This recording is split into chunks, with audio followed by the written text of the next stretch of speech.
Lessons from the Wandering Swordsman. The present moment. A boy sat quietly against a wall and pouted, looking at his feet as a wandering swordsman walked up to him. It was clear that the boy was swallowed in thought and replaying images in his head. His eyes and mouth were jerking as if he was reciting something. The swordsman recognized the look on his face and knew all too well where the boy was at that moment.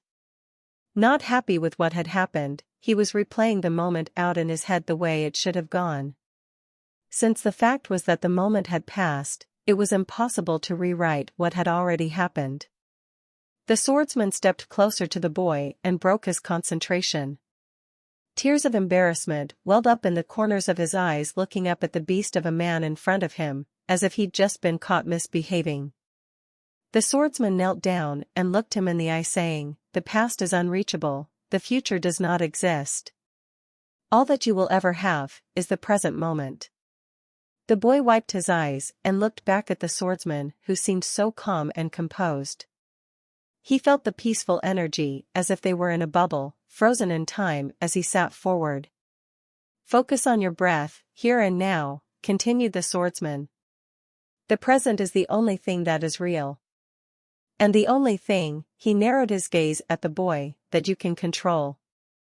The boy paused for a moment, then got to his feet as the swordsman did the same. "Some bigger boys made fun of me and they knew that I was not strong enough to fight them," said the boy. He looked down and clenched his fists, traveling back to the past and feeling the feelings of resentment, humiliation, doubt and sadness. The swordsman raised his chin to look at him once again. "Remain in the present." "Are they here now?" The boy shook his head. "No. How you feel about what others say is always in your control. What they say is not." The boy nodded as he took in the lessons and did his best to work through what was said. Suddenly, he felt his emotions shift as he eyed the sword hilt on the man's back. Realizing that he was speaking to a master, the boy bowed his head.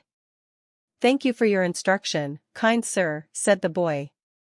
The swordsman placed a firm hand on his shoulder and said, "Direct me to your town's merchant district and we'll call it even," replied the swordsman. The boy raised his head to find a ghost of a smile on his face and responded, "Consider it done." The boy led the way as the swordsman followed. He purchased the goods he needed and they bowed.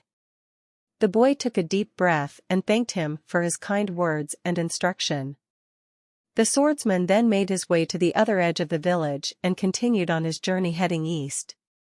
If you've enjoyed this short story and you'd like to support many more to come, caffeine keeps me going, so if you'd like to buy me a coffee, using the link in the description, I'd really appreciate it.